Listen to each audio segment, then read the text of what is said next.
So we streamed this game. Man. It was a barn burner. Yeah. It looked like that Boston College was going to take them to their absolute limit. And then the second half of that game, second half adjustments. I heard somebody actually say Eli Drinkwitz is a bad coach too, which is insane to me. Or as the rest of the SEC fans call him, Eli Drink-a-Bitch, but go on. do they really That's call crazy. him that? It might just be my father. I don't know. I haven't heard that one yet. Well, there you go. New T-shirt. So 𝗕𝘂𝘀𝗶𝘂𝘀𝗀 had a slow start at the beginning of the game, started to step it up the second half of the game. So did Mookie Cooper. He was kind of up and down. Luther Burden missed one, but ultimately had 117 yards and a touchdown is what everybody thought he was. But I did want to call out two guys that, we've all been talking about. Nate Noel from Appalachian State coming over and Marcus Carroll from Georgia State. They were running the ball. I said that Nate Noel looked like a razor blade going through butter the whole time. Like, it's kind of like what we've been seeing with Interesting. I know people say knife through butter, but I'm talking about just he's a small guy and he's just getting through gaps that he shouldn't get through, man. Yeah, he's a little slasher. Yeah. But shout out to, Boston College. They could have really used, and I know we talked about these guys before, they could have used Treshaun Ward and 𝗕𝘂𝘀𝗶𝗀𝘀 to be better than they actually were this game, because Thomas Castellano, putting up 3 touchdowns and stuff. I know he threw 2 costly interceptions, but the guy was rolling out of the pocket. I can only do so much. He was trying to do everything he could. Their defense, their offense getting off the field so fast, their defense struggled in the second half of the game. Jaden Skeet had a couple big plays in the game as well, but ultimately Missouri got themselves together. The fourth quarter was definitely theirs. They played more sound and more, mature football going down the pike, but I still keep it the way that I still feel, and I still feel like Thomas Castellanos is still NFL ready, and I understand his size and everything, but he just looks like an NFL quarterback, the type of quarterback that a lot of people want on their team. And we know all the weapons that are on Missouri, man. It is what it is. But give me your thoughts, gentlemen. I know we said a lot, and I know I said a lot, but me and Khalid watched this on stream with you guys. I know Sora was watching behind it on the back scene. So I don't think that Boston College should have been dropped from the top 25. The way they played in that environment, the way they had looked before that point. I mean, you go out there on the road against a top 10 team, and again, you didn't get blown out. You played them very well. You had control for most of the first half, and then you fight back late. To me, I mean, again, I don't think they should have dropped from the rankings. I think that Boston College is a top 25 team. I was very impressed with how they played, and that program, that running game, they could compete for the ACC. I'd have to look closer at their schedule, but Boston College, power to them, and Missouri, I'm impressed with how they responded after getting punched in the mouth early in that game, especially because of the competition they had played up to that point. I believe it was Murray State and Buffalo. So to suddenly have to go out there and play, a team who's hot, team who's got a great running game with 3 excellent running backs and a quarterback who can hurt you with his legs. I was impressed with how they responded to adversity. And Missouri, I think still, they do look like a top 10 team in my eyes. And I'm excited for what they can do the rest of the season, because Missouri, to me, is legit. But I think that Boston College has to be a dark horse for the ACC. And I don't even know if at this point dark horse is the right term for it. Like, I think they're just contenders at this point. But I was impressed with both teams. I think they are the team to beat in the ACC, to be completely honest with you. Yeah, I would agree with that. What do you think, Sor?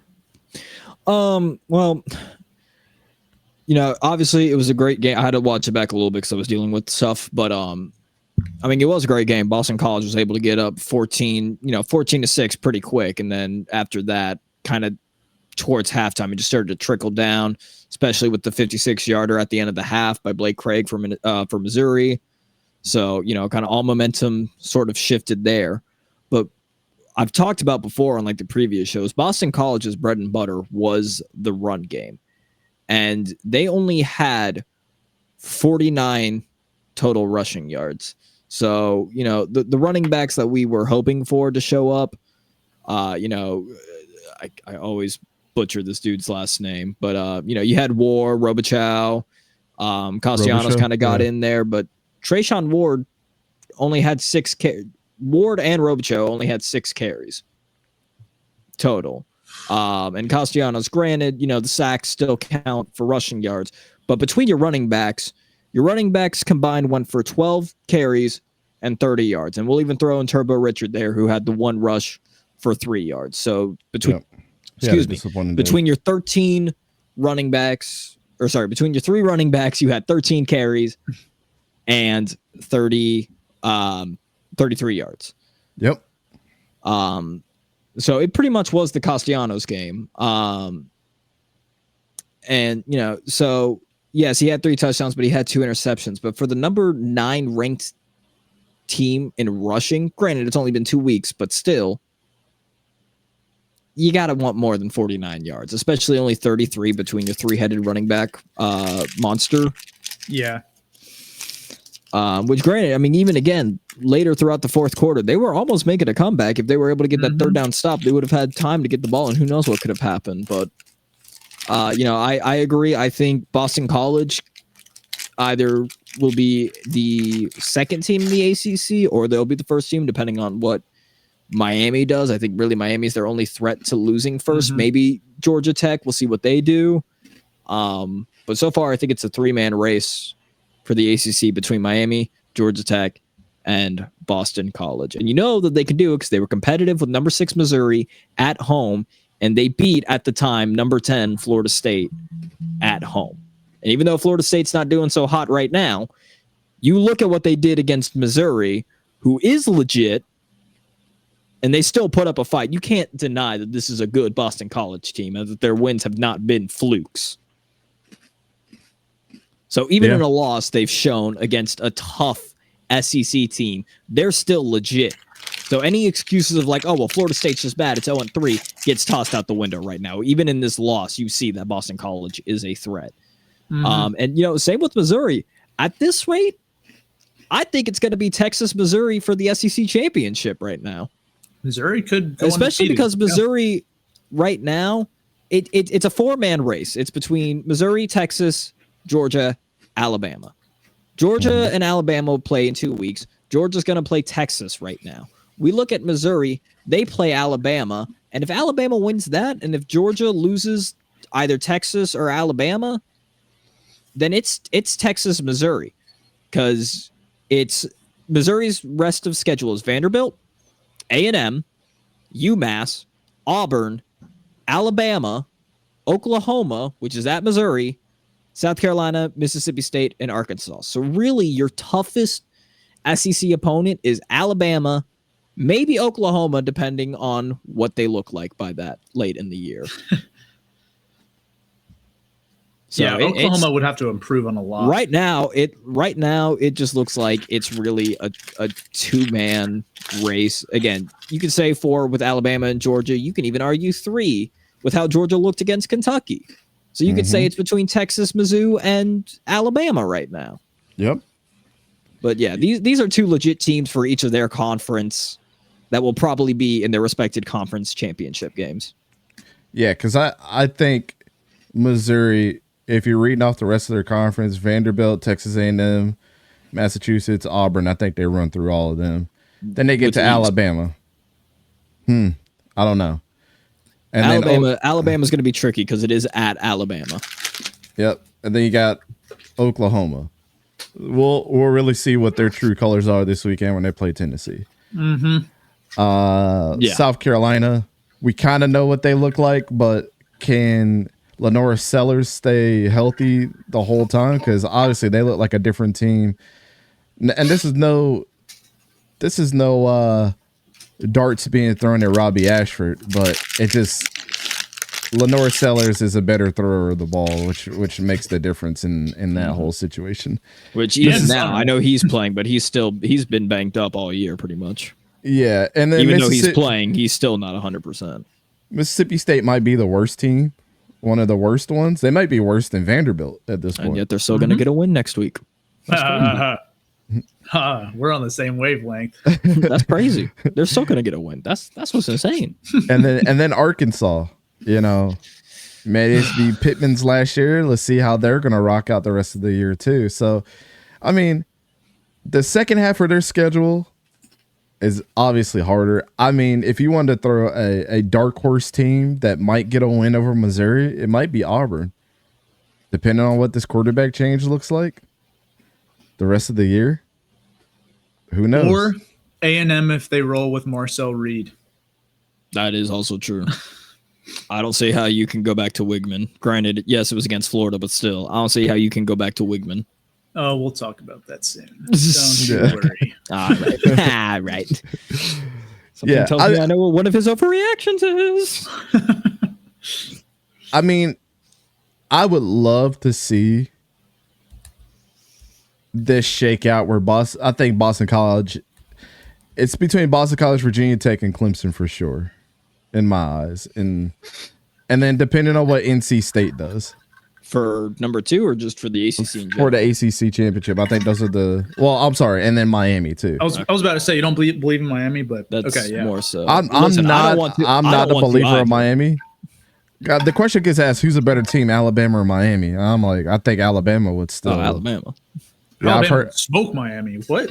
Yeah, I honestly think that's the question that I've heard asked on like several different shows this week is like, who are you rolling with? You rolling with Alabama or you rolling with Miami? Obviously, we're gonna roll with Alabama. But I mean, for sure, if Jalen Milroe keeps this up, then they're definitely. Mm-hmm. It's crazy that they're better. I don't want to say they're better this year. It's way too early, but they seem like a better team this year with less of the weapons that they've had before. Who, Alabama? And think about it. Last year, they didn't have a lot. I mean, it wasn't like they were blowing the doors off with the amount of star players on their team, but it's even less this year, in my opinion. Outside of the running backs, and everybody talked about the running backs, and really the one that's making the impact is still Jalen Milroe. He's still outshining everybody on that offense. Yeah, well, yeah. Jalen Milroe is just a tough runner. That's just... I love Jalen Milroe, man. I mean, personally, I think he's a good dude. But here's what I'll get to, and then we can move on. High. Shout out to Donovan Ezaraku, bro. Ezaraku, that dude. Yes, that dude is a top. I don't know. I might be saying this a little high, but the way that he's been playing, he might find himself in the second or third round of this draft. Senior Bull. Yeah. Is he on the watch list? I don't know. I got to let me check. To my email. To my email. I would love to see Missouri and Boston College match up again in the college football playoff. That would be pretty cool. Just to see if Boston College could squeak one out. Because now they know that they can compete with the big boys. Would y'all consider Missouri to be a big boy? He was on the list along with Trayshawn Ward. Okay, that makes sense. Castellanos wasn't on there? No, but there was a total of 7 BC players. Castellanos was not on there. Most of them were on the defensive side of the ball. Is he a true junior? Or he has to be a redshirt junior. There's no way that he's a true junior. No, I don't say he's a true junior.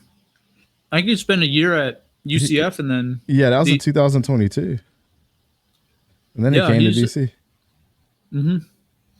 I had to look that up. He might be a true... If he's a true junior, then he wouldn't be at the Senior Bowl. I think he had to be a redshirt junior or senior to be there. Which is a cool rule. Thank you, Senior Bowl, for doing that, because redshirt junior, you're definitely still a senior. So, but, you know, that's cool. But I would love to see these two teams match up later on. And this was a hell of a game. So I definitely appreciate the way that both teams played. And I appreciate the way that Eli Drinkwitz got his team together to squeak this win out, because I know this wasn't easy. And he gets, you know, people are going to look at this game and say, oh, well, you guys beat Boston College. Well, this is not the Boston College of previous years. I mean, you're definitely looking at What's the over under of Boston College getting 10 wins? Sorry, I just saw that Ashton Genty is also on the watch list for the Senior Bowl. Oh, okay. So I was like, yes. But what's the over under on 10 wins for Boston? Are you asking College? us, or is there like a legit over under? No, I'm asking you guys. How legit is it that they could get 10 wins this year? Well, if I pull up Let me pull up their schedule. Let me consult with the archive. The rest of their schedule is their Michigan State. Their toughest opponent is going to be Virginia Tech and Louisville. Louisville. Michigan State. I think Pittsburgh is sneaky too. I think they'll get. I think they get the over. I think the safest, I think the lowest they'll get is 8. Because Virginia Tech, Louisville, Pitt, and maybe even Syracuse could be tough. Mm-hmm. But I do think that they win at least 2 of those games. I think they lose. If I had to pick one, I think they lose 2 more games to go 9-3. But I mean, you could easily only lose one of those games, and then suddenly you're a 10-win team, and you have 1 loss in the ACC, which is probably going to be good enough to get you into the AC championship game. Yeah. Yep. Facts. Man. And I'll still say that Louisville is the #1 offense in America and still proven otherwise. Shout out to my boy Tyler Show. Love to see it. North Carolina should have went after him instead of Max Johnson. I have no idea why they were playing games. Facts.